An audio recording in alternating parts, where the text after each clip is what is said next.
And we are back as we continue our series conversations on COVID-19. We just heard from Knoebels, arguably our area's biggest tourism draw. We are now shift to the rest of the tourism industry. And we are joined now by Andrew Miller from the Susquehanna River Valley Visitors Bureau and David Otto Karishan from the Columbia-Montour Visitors Bureau. Welcome, gentlemen. Welcome. Thanks for having us, Chris. So I guess right now, to say that the state of the tourism industry is that there isn't any would be a fair statement? Yeah. Absolutely, unfortunately. Okay, so go ahead, Andrew. I was going to say, it exists. It's just not nearly what we thought it was. I mean, normally, a year ago, it would be full force summer tourism, with Memorial Day, under our belts. And so tourism exists in the shadows and behind the scenes, what we're doing as a visitors bureau throughout this, but it's all about reacting to COVID and being proactive about reopening as opposed to tourism as normal. So, but if you look at the tourism industry in its purest sense, it's decimated. Yeah, I think the key word for us now, current, is we're just more hyper local. There's no one really traveling. So the marketing efforts that we put forth are all to support our small businesses just to survive at this point. Yeah. Is that what you're hearing from your small businesses, your sites that you locate with, that you work with, that they're basically shut down at this point? Yeah, we ran a round table with approximately about 20 owners from our 5 counties. And if I recall the percentages right, it was about 75 to 80% have either closed or altered their hours significantly. It was quite a large number. Immediately once it hit, and we were, closed down the visitor center and open remotely, I was thrilled that it took us a little less than a week, I think around March 17th, to develop a webpage that had coronavirus resources in, both from the health viewpoint, from like the Pennsylvania Department of Health and then the National CDC, to county hot links and information, Geisinger, EVAN, the universities, and then the Small Business Administration. And then we picked up the phone because we immediately knew that this was impacting all of our businesses. And we wanted to be able to drive consumers to the businesses that were open no matter what that looked like. And especially we knew that takeout and delivery was happening, with restaurants and wineries and breweries. So we picked up the phone and called all of our 300 plus members and were like, are you open for business? How are you open for business? And then we put together a landing page that was support your local businesses, and then updated everyone that we got information from immediately with what they were doing. So it was a big scramble, but and Otto's bureau is the same exact way. We just really feel that we're our ambassadors for all of our small mom and pop members, because it's time like these that they need consumers to them as fast as they can.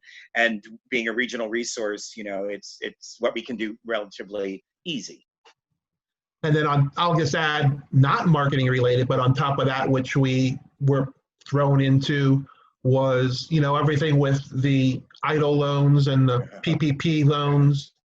We became a resource for that, not only sharing the information that we would get from our association, but literally sometimes fielding phone calls and hand-holding them through filling out the application. Yeah, what we found was that there was so much information overload that kept increasing at first, that what we ended up becoming were resources for our members just to pick up the phone and call, and for us to connect the dots as fast as we could. And if that meant us, going outside and asking a question on behalf of one of our members, then securing that and getting back with them, that extra hand holding really seemed to help. It just really was, I need a trusted resource to tell me what to do. And even though I didn't want to, I was trying to figure out what to do as a small business too, to keep my visitor center open and my staff employed. I realized that that's what they needed. So, I was happy to take upon that role and to help them out on a one-on-one basis when they needed it. And what really does yellow mean? What does green mean? Can I open up my gift shop? That kind of stuff. So it was something that we ended up doing, and I feel really good about that. We were able to help, and that's what people are to look for. Do you find that you're more involved with your sites, with your members, now with the reopening and going from red to yellow to green and what that all means, as opposed to with the shutdown process? Well, with the shutdown, happened so fast and almost overnight. And I think there was this very long, quiet time period on what does it really mean for everyone individually. And I think that I've always said that the last 8 weeks, can't even tell you how long it's been now, has been, react, and then educate. And I think everyone was in a reaction state that this was like almost too sci-fi to imagine. And what does this really mean? And then all this information was happening. And then it was educating yourself, both as a business owner and ourselves as, a membership organization, on finding out, okay, what are the resources? What are the industry trends? What's going on for small businesses? And with that then came the ongoing communication with our members. And at first we really were scrutinizing. I mean, we would send out like a monthly newsletter or maybe an email to members, once, in addition to that, once or twice a month on something specific. And there was so much information that we were privy to that we wanted to share. As a staff remotely, we were trying to figure out, was this over communication? Like, were we going to turn members off? And then we just took a deep breath and we were like, it's better to give them more than not enough. And we would get daily updates from the Pennsylvania Restaurant Lodging Association. And so Otto has done the same thing. We get that from the Pennsylvania Restaurant every night at 5 o'clock. We put our mastheads on it. We send it out to our members every day. And then we've done very specific targeted newsletters to restaurants, to hotels, and sharing information. And what I learned was we have been communicating with our membership daily and more than ever, and that it seems to be welcome. I'm not getting any pushback. Yeah, I agree. And to get more specific to your question, Chris, it was kind of funny. Andrew and I would share this because we talk almost daily. Yeah. In the very beginning. Misery loves company. Yes. In the very beginning, we're like, oh my God, this week was so absolutely crazy. Like when it first shut down, it's like, next week's got to be a little bit better. And then next week would come and it'd be more crazy. And that cycle just kept going. And even now, as we entered from the red to the yellow to the green, you keep thinking, oh, it's going to slow down. It's going to get, and it does not. It's pretty much equal. It's been crazy since the shutdown, and it's crazy today because, again, so there's so much new information. The information changes literally on a daily basis that you have to just keep up with it. So as far as going from yellow to green, I'm in Montour County. We're going green tomorrow. What all does that mean for your members and your businesses going from yellow to green? What do they need to know about that? I think just you almost have to look at it as the individual niches within the tourism industry because it affects each niche differently. For example, like an entertainment venue, an amusement park, things like that, there's no difference. They're still stuck in we can't do anything, unfortunately. When you speak to restaurants and things like that, now with some rule changes that literally just came out last night at around 5 o'clock, there's not as much difference. So if you would ask me this question yesterday, I would have said, oh, these are the differences. But if you ask me today, it's like, well, there's not that much difference now on the restaurant end. With the exception of now that you're in green, they can actually seat inside. And there's a whole slew of rules and regulations that go along with what inside seating means. But now in the yellow, you are allowed to seat outside as of last night. So, so that wasn't the case. So only green could sit outside now. Today, yellow can seat outside and they can start planning appropriately. Again, they have to follow all the measures that are in place. Yeah, 2 weeks ago, Otto and I had a workshop that was put together by CEDACOG and DCED through a grant. And we had combined about 25 people that were heavy hitters in our area that were tourism leaders. You had Knoebels on, Clyde Peelings, you had the Country Covered, hotels, dining, farmers markets on, to just really talk about, what keeps you awake at night and what does reopening look like. And the biggest frustration in all of their viewpoints was the lack of specificity in the definition of the phases, especially for restaurants, because what does yellow really mean? I'm looking at 4 different potential layouts of my new dining room floor plan, but I don't know whether I'm at 25%, 35, 50, or 60. The good news with the governor's most recent more detailed definitions of what really the yellow and green are in terms of the phases, really is defining that 50% for the restaurants, is defining the outdoor space now for yellow, and providing, I think, the restaurants more specifically with the guidelines they really have been yearning for, because now at least those that are still in yellow know what the green are, so now they can begin to adapt and start planning for that. Knowing that it has to be 50%, knowing that they can do outdoor dining, if they can seat at a bar, how far apart do I put the stools at the bar, and when can people take off masks in the restaurant when they come in, you have to wait until you're seated, and once you're seated, the guests can take off their masks.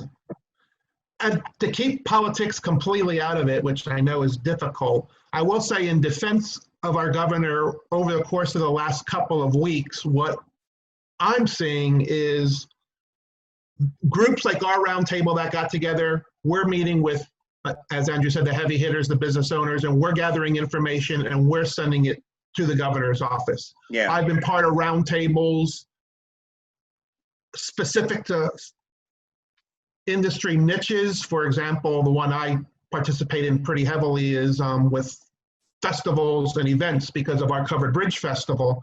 And we're getting our information together. We're getting it from the front lines. And then that information we're filtering to the Pennsylvania Restaurant and Lodging Association, and they're taking their lobbyists and they have a direct pipeline to the governor. And what I've seen is, where a lot of the guidelines that were originally in the thoughts of the state are now being shifted to listen to the actual people on the front line, which, again, keeping politics out of it, whether we're moving too fast, too slow, whatever, they are at this point, there are communication channels that have been developed and they appear to be listening to the people on the front line, which is a positive sign. Yeah, I mean, I agree with that. I think what happened at the beginning was just trying to figure out the best protocol in terms of health and safety standards. And then as we were moving to opening, the frustration was, is it going to drill down to specific industries, specifically, restaurants and hotels and attractions and festivals?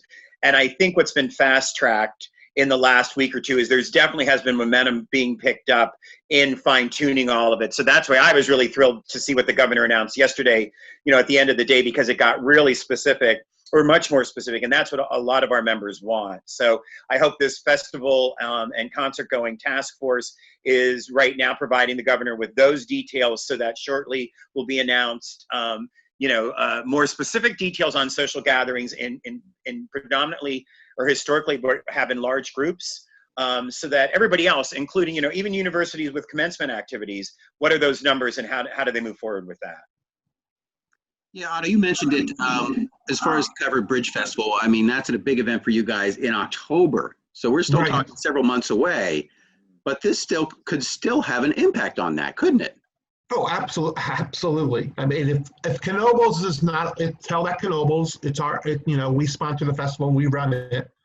If Knoebels is not allowed to open, there goes our festival, there goes 25% of our revenue stream for our budget, which is already decimated because of not receiving any hotel room tax. So yeah, it affects us tremendously as an organization. And I'll just go as far as say too, obviously if we're not being held, which is the week after the fair, there's a good chance the fair is not being held. And when you add the economic impact of those two festivals alone on an annual basis, it's about $45 million. That's a nice hunk of change that gets knocked out of the economy for our region. So yeah, it's critical. And at this point, I get asked that question almost daily. Like, are you having a festival? Like, yeah. Unfortunately, I wish I could make a decision, but the decision is completely out of our hands. It's literally what the amusement parks are allowed to do once they open and what fairs and festivals are allowed to do once they're open. Yesterday, the big bombshell was I was in the middle of a webinar and I got a phone call that the York Fair got canceled. That's big news. So, that has to scare the people at the Bloomsburg Fair Association board. Yeah. So, you just don't know. And then you don't know what rules and regulations are going to come out of that too. Are they going to say, oh, booths can only be X amount apart? And it's like, well, at that level, we can't be a successful fair or we can't be a successful festival, we need to relay that to the governor's office. And again, I think that's kind of what I've seen is what's happened so far is the state sets up guidelines and then there's pushback from the actual people on the front line. And to a point, they're listening and they're correcting that. But again, depending on your politics, is it going too slow, too fast? That's out of my hands. So yeah, to jump, go ahead. In my neck, okay, I'm sorry. In my neck of the woods, you know, even though Little League is held up in Williamsport, when they canceled, it fills all my hotel rooms all the way down, you know, all the way down to Selinsgrove. So that was a huge hit. And then, you know, you look at, I have 2 universities in my Tri-County area, and, you know, the hotels definitely are very concerned about commencement and summer camps and whatnot being delayed or canceled. And so everyone pretty much is inhaled and no one is exhaling, you know, as of yet. In the webinars that I've attended, the longer out from March that you go on, the more the more that people are willing, the higher the increases are, more and more people want to get out and travel. You know, so, you know, right now, statistics indicate that like 68% of the people in the next 1 to 6 months, which is the second half of this year, want to get out and travel. It's going to be whether they have trust and confidence in the destination they're going to, whether they feel safe, and then also, you know, are there any more peaks or spikes or, you know, any other waves about that? But it is indicating that if everything stays as is, knock on wood and fingers crossed, that keeping everything in mind and turning what is safe and what they trust and social distancing and all of that, and this is outside big events, that more and more people will be traveling the second half of 2020 and getting out and basically doing staycations and day trips and traveling about 1 to 4 hours from home. So we see an ease of that the longer it goes on and the people are feeling more comfortable in not only that they are no longer sheltering at home, but what's going to really important we're trying to tap into is what are our hotels doing to make sure the rooms are clean? What are our restaurants doing to make sure that they're all safe places? I think our businesses are realizing that the consumer has to feel safe. And so new business best practices are incorporating all of that. And it's key for them to be able to communicate what they're doing. The number 1 phone call, the first question asked at all the hotels is, what are you doing to make my hotel room clean? One hotelier actually said that people were willing to pay more to have the room, you know, extra special clean, or buy the room for 1 or 2 room nights before they were even going to check in to make sure that they were really going into a clean room. Yeah, and it's not protocol right now, but it is common for hotels to rotate rooms now and to allow 1 or 2 days to go between occupancy of the room in order to make sure that they thoroughly clean it and the guest feels safe. I agree with you, Andrew. Consumer safety is going to be huge. I mean, if you see out of all the niches, the hotel industry has incorporated a stay safe policy. The restaurants are dine safe. I think Stacy may have alluded to the fact that the parks, you know, have a play safe set policy that they're kind of pushing out there. All the niche industries are doing it because it's a requirement now. It's the new norm. I hate using that terminology, but it's the new norm. The consumer has to feel safe. Yeah. Because without that, they're not coming back. Yeah. And with that is, I mean, I know that I'm operating this and I'm pretty sure Otto is too, is that, you know, what they've seen is a lot of people are planning once they feel comfortable and safe to get out. So, you know, we want to make sure that as a destination, we didn't stop our marketing once this hit. We focused more on digital, but we wanted to keep in everybody else because, you know, we found out that a lot of organizations, destination marketing organizations, really cut back their marketing right away. And we wanted to make sure that while there was a lot of dead space unfilled by other marketing for tourism, that we wanted to fill it with, think about us when you do want to get out. So we've been, you know, being proactive of getting our brand out as a safe and rural destination, more or less, you know, plan now and visit us later. And, you know, outdoor recreation, which is one of our biggest assets, has been tagged from the very beginning as being, you know, really responsible recreation and tourism, where you can go with, you know, you can be socially distant by yourself or with, you know, feeling safe with family. And then also, you know, in the fall, they think that things will be easing up in the fall, provided there's not a second wave in that fall, that we'd see an increase. So it's really building that confidence. And also another term what I saw in a webinar was, with the sheltering at home, people miss their family and friends. And so they feel that people will get out to go visit their family and friends where they feel safe. I was on a webinar from Temple University, their School of, I think, Sports, Recreation, and Hospitality, and they literally came out and said that the destination marketing organizations that are best positioned in Pennsylvania to recover faster would be those in rural central Pennsylvania that have outdoor recreation. You know, and so I was like, yeah, you know, and so, you know, I'm making sure that that we, I don't want to say take advantage of it, but that we stay on top of it. So on May 8th, the minute that campgrounds, fishing, and golf courses opened, we immediately did social media posts about our members that fell under those categories, and then immediately created landing pages on our website about fishing, about golfing, and camping. And we're going to adopt new industries as they open. In addition to the fact we have a whole website devoted to restaurants, dining, wineries, and breweries on who's open now and what you can do. But in about 3 weeks, we're actually going to have a landing page that is all about fall activities, so people can start planning for fall. Wow. That we usually don't push till August. So it's funny because even though, I mean, Andrew and I literally talk daily, and we've always had a tremendous relationship because he literally was in my position and he accepted the position he's in now, and I filled his position. So we've always been close for 15 years. But on the other hand, we literally are competition to one another. Yeah.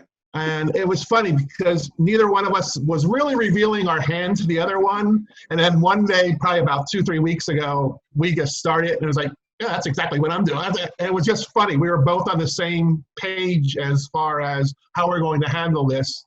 And, you know, I think bottom line in that was, I always call it marketing 101. In a downturn economy, don't cut your marketing. That's the worst thing to do. You'll spend more money trying to get your market share back than you will ever spend if you just maintain your marketing budget. And I think we've both done that, and we're both kind of operating under the same premise. One other thing I wanted to mention too, because you touched base on it with the family and friends, and this was something I either saw in a webinar or I read somewhere, that, you know, what travel was in 2019 and all the history before isn't going to be travel in the post-COVID world. And one of the things that there are some people saying, like, oh, this is going to be a niche market that you might have to look after, is the normal vacation was in America was like 2 weeks, you go do your thing and you come back. Well, now that might change, especially now that people are working from home more.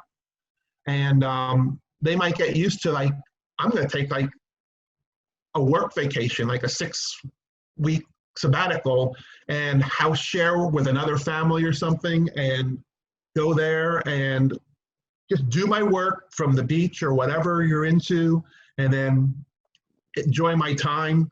So I think what that vacation will look like might be different. And another thing too, which is the point that I was making with you, Andrew, was we're all back home with our families now, and now we're kind of like, oh, okay, I've had enough time with my family now.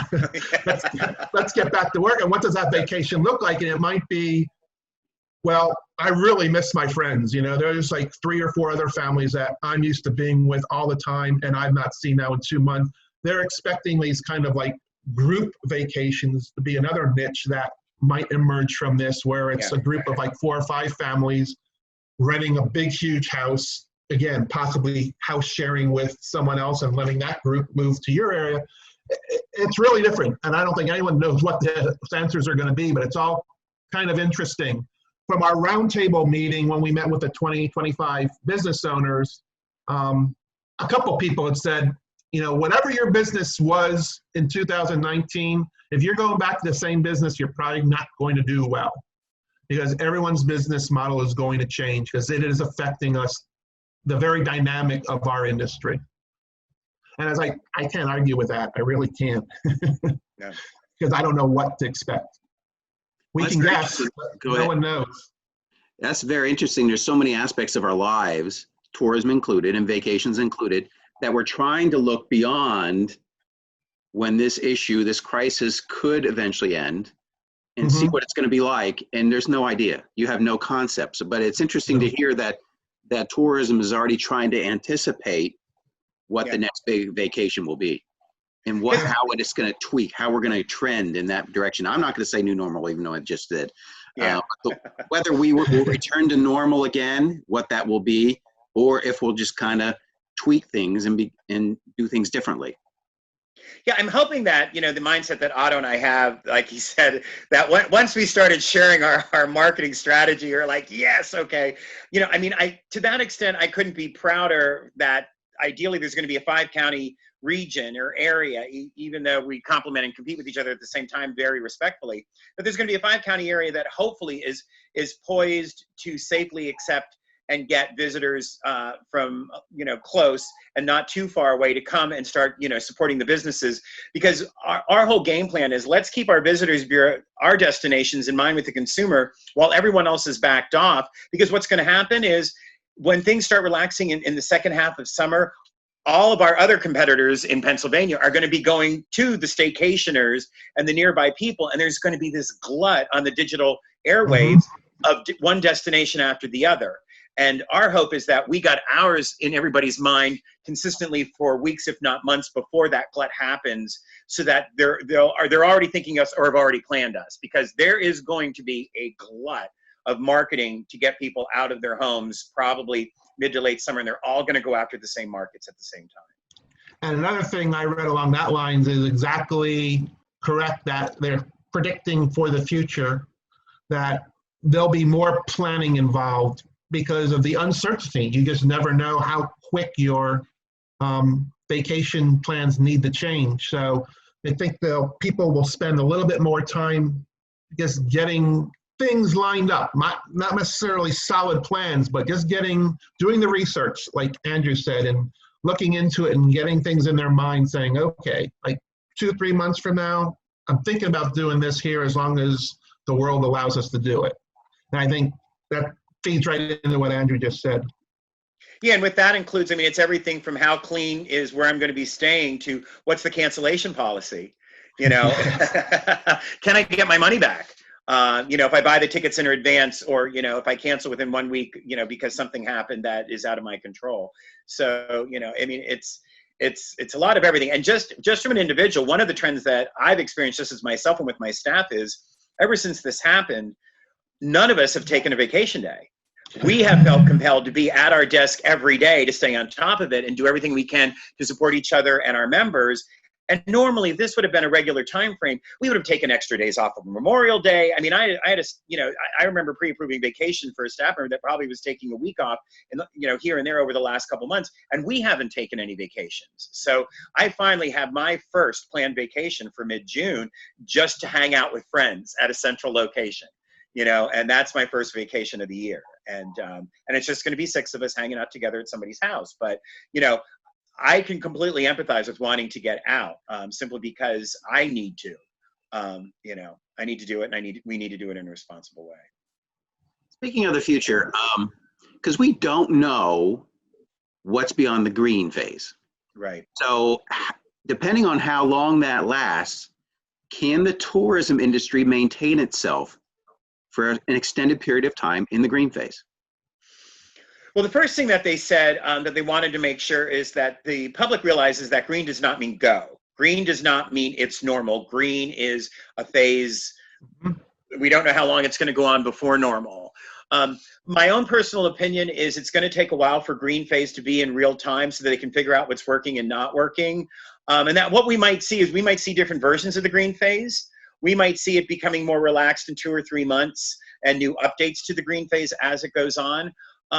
I personally feel that as a visitors bureau that, with the hope of the green phase is more of my member businesses being able to start getting more revenue in the front door, and they're feeling stronger and feeling more confident that they continue to stay open.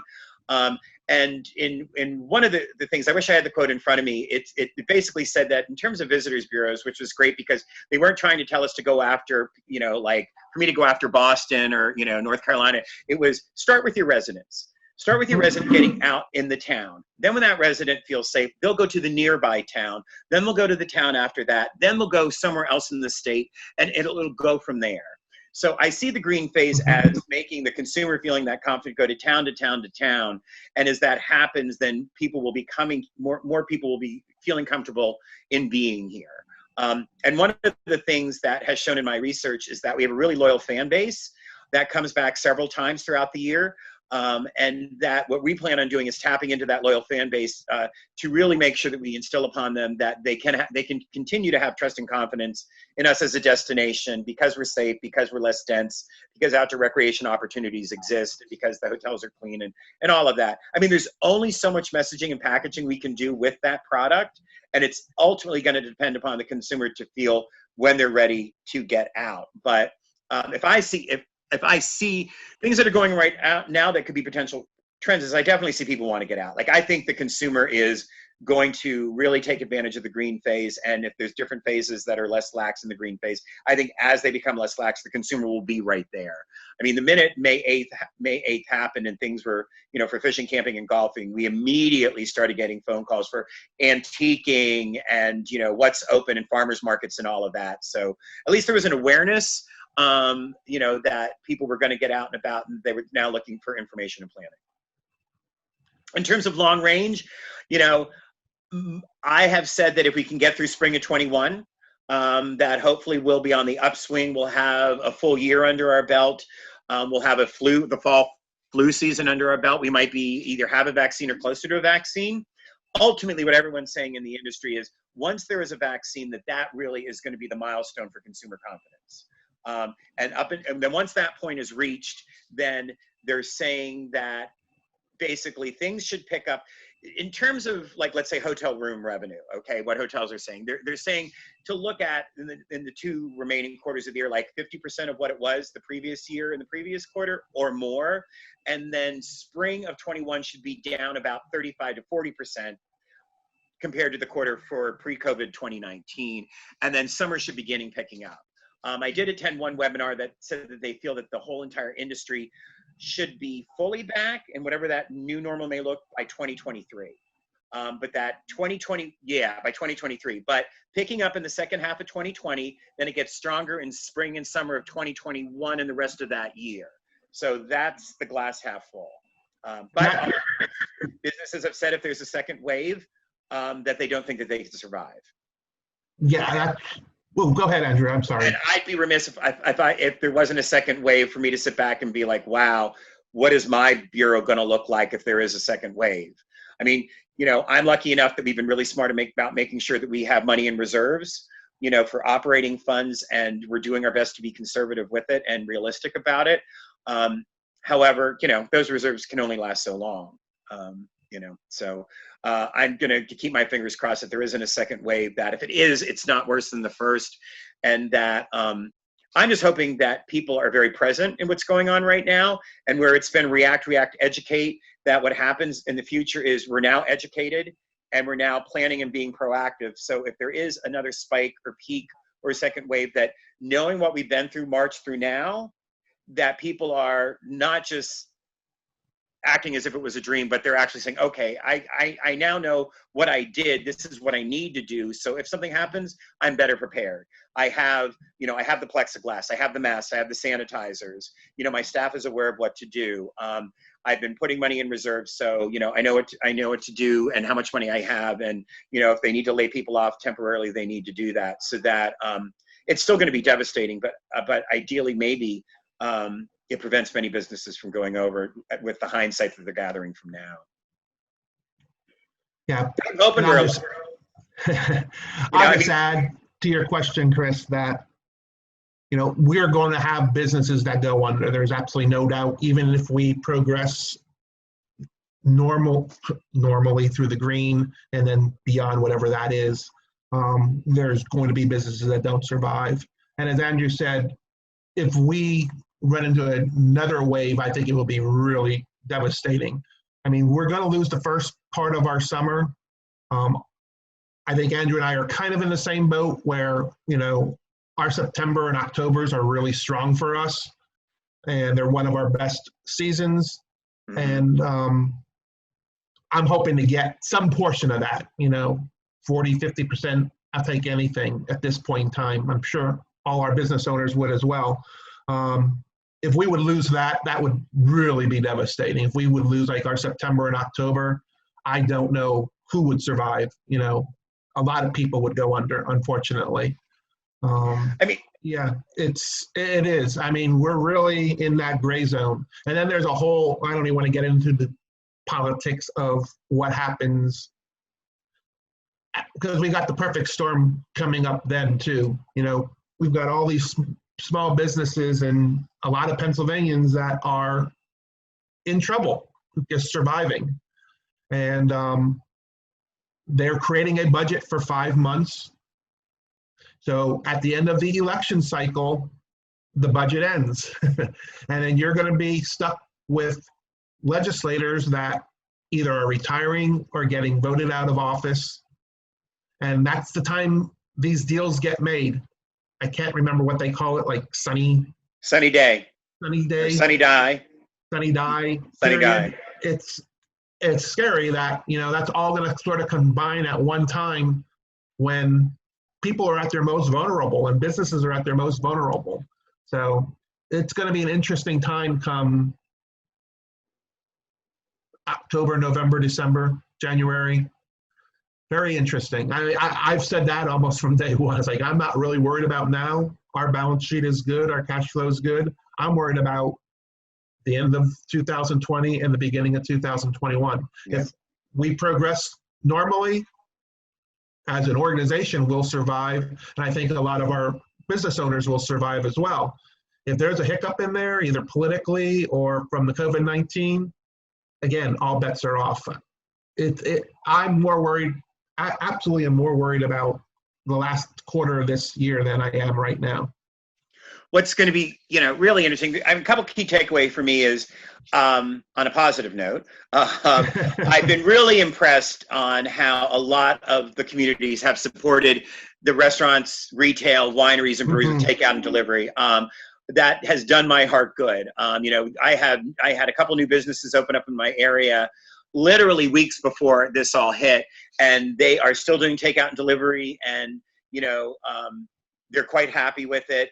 And then I've seen, you know, neighborhood social media posts where people are doing their best to supporting businesses, ordering out, you know, for several, you know, times a week. And I've seen restaurants change with that, and that, you know, they're not only offering takeout, now they're offering family meal takeout, because that trend has demanded it. And I think I think there's been a push that, to be a good citizen and be a good neighbor, you're supporting local small businesses by doing everything you can during this time period. And I feel confident that people have risen to that challenge. I mean, we've created an SRV Strong campaign that we're about to go live with in June. That basically is your SRV Strong by promoting your region, being a good neighbor, supporting your local businesses, knowing we're all in this together, we're going to get through it. Be a coach, not a critic. It's being proud of your area, being proud of your businesses, your communities, all of that, because, you know, we have to get through this with each other. And then I think hopefully at the end of it too, there'll be appreciation for visitor spending and what tourism brings to the area, and how festivals and events and university events do matter to the communities, because people spend their money during those things. And then, you know, we get an annual spending report from the State Tourism Office that is 2 years old, because it's very lengthy. It's about 157 pages. It's by county and by region, and it drills it really down. The last report was 2018. And in my 3 counties, visitor spending in 2018 was $400 million. So we're not going to get the 2021 till probably 2022. So I'm not really going to know what these numbers are until probably February 2022, because what I'm going to get next year will be 2019. And the sad part is that I'm going to be looking at 2019 as the good old days, you know, the pre-COVID year. So, you know, here I am, you know, looking at $400 million for 2018 and riding that high wave. And then it's like, oh, crap, you know, what is that number going to look like for 2020? And I'll be able to guess. The interesting thing about our budgets, which are driven by the room tax for marketing, is we don't get the room tax until 90 days after the money has been collected. So I won't get my summer months until the end of the year, and that's when I'll realize what the negative impact has been on terms of people staying overnight. And so, you know, I'm going to be literally monitoring my budget monthly and surveying my hotels on a monthly basis to see what, you know, overnight stays are, to figure out, you know, are people coming? We actually have done a survey to our email database of people that have been here to figure out, what is it you want to do? Are you willing to come out this summer? Are you willing to come out this summer, this fall? What time frame? What activities are you looking to do? And how can we help you? Do you want anything to mail for us to mail to you, so that we can get them thinking and planning and moving ahead and ascertain, are we seeing numbers that indicate that, oh, maybe this might be better than we want, and this is what they want to do, so we can make sure we market that. It's trying to stay ahead of this time frame that it's all unprecedented, and I'm glad that it's less reaction now and being as proactive as we can, but you learn something new absolutely every day. I had a big meeting today with the local university, and they're trying to figure out their fall activities, which will impact the downtown and the small businesses in a downtown, let alone the hotels. And but there's also a lot of really creative ideas that are coming out that have never been thought of before, and I'm really hoping and praying that people are open to discussions that are totally outside of the box. Yeah, that was one thing that we've learned in our roundtable exactly, was that there were definitely owners in there that said point blank, if you're thinking of opening the same way prior to COVID-19, you're probably going to be a loser. There's a lot of out of the box thinking, which is great. A lot of creative thinking that this is the way we're going to operate in the future, because that's what the consumer is going to demand. I think that you're always going to see restaurants, wineries, and breweries doing takeout and delivery to offset, how they have to lessen their in-house capacities. And I think you're going to see more people do outdoor.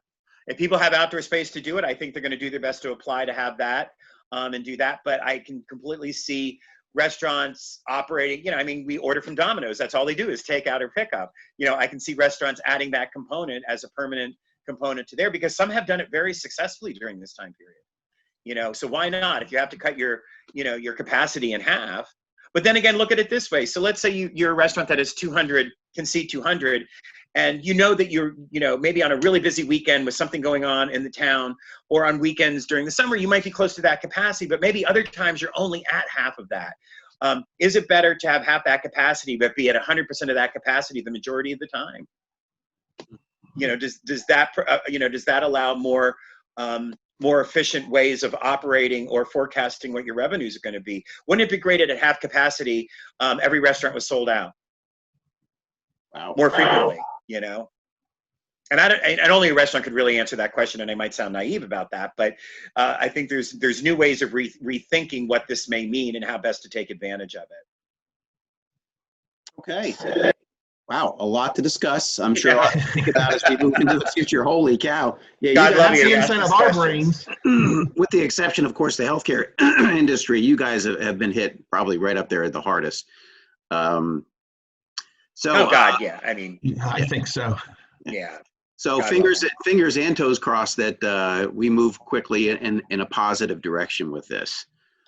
Yeah, it's going to be very interesting to see. I'm intrigued to see what it looks like every month for like the next 10 months. We should meet and follow up like at the end of the year or spring of next year to see really how did this all play out and what did it really look like. It's uncertain. It really is. I'm hoping great things come out of it. The one good thing I think, and this is where I'm a cockeyed optimist about the fact that there aren't anything. The big frustrations have been things that aren't black and white. And for me, that creates an opportunity for that. If the model doesn't exist, create the perfect working model for you and your stakeholders you want to partner with. Don't worry about what that model is. Create the perfect one. And ideally, you're going to create something really great that others are going to emulate. And that has been successful for you and your stakeholders. Out of the last recession of 2008-9, that in our industry, that bore Uber and Airbnb came out of that. So again, just a different way to enjoy travel. And I think that's the one thing that if you're looking for that positive for the industry overall, it's just people always kind of said, oh, I'm going on vacation. Now that they can't go on vacation, they truly appreciate what a vacation means to them and their families and their friends and their loved ones. So I think the level of love towards tourism is only going to increase. Yeah, I do. I think people are going to appreciate that. Yeah. People want what they can't have. And during 2008 and 2009, you know, we did not have a bad year because of backyard tourism, staycations, and being affordable and accessible. We were a great antithesis to a big costly vacation because of all that. And we had members that did banner years. I'm not going to be foolish enough to expect that, but at least we can go right back to that model where affordability and accessibility and people nearby is going to be our target audience all over again. I've had multiple peers, because we meet with our peers statewide on a weekly basis, and I've had multiple people come to me say, you guys are positioned in a really good place, and I just go, I believe you're correct. I can't argue with you. I thank God every day I am not, you know, a convention center in a major city with a convention center and 10 hotels, and where 90% of my business are national and statewide conventions that are coming to fill, you know, 10,000 people. I can't imagine how decimating that has got to be, because the convention industry will never be the same because of that's going to ultimately have to change. Yeah. So I am very confident that we're uniquely positioned, and only time will tell. Hopefully a year from now, we'll be having this conversation and we'll have best practices and success stories and new things that see us rise to the challenge and actually succeed and progress, and makes the future look even brighter, and hopefully makes us recover faster. Okay, Andrew Miller from the Susquehanna River Valley Visitors Bureau and Otto Karishian from the Columbia-Montour Visitors Bureau, thank you so much for your time and your amazing insight this morning. Oh, thank you so much for thinking of me. Current state of Thanks for inviting us, Chris. Yeah, the current state of the tourism industry and what we could potentially see in the months and, unfortunately, years ahead. Yeah, be a backyard tourist today. Yep, go out and buy your River Rat Brew Trail passport and support your local breweries. There you go. Sport All right, thanks, gentlemen. Thank you so much. Thank you. And that is going to do it for this episode of In Your Neighborhood Special Series, Conversations on COVID-19. I'm your host, Chris O'Rourke. Thanks for joining us, and stay safe out there.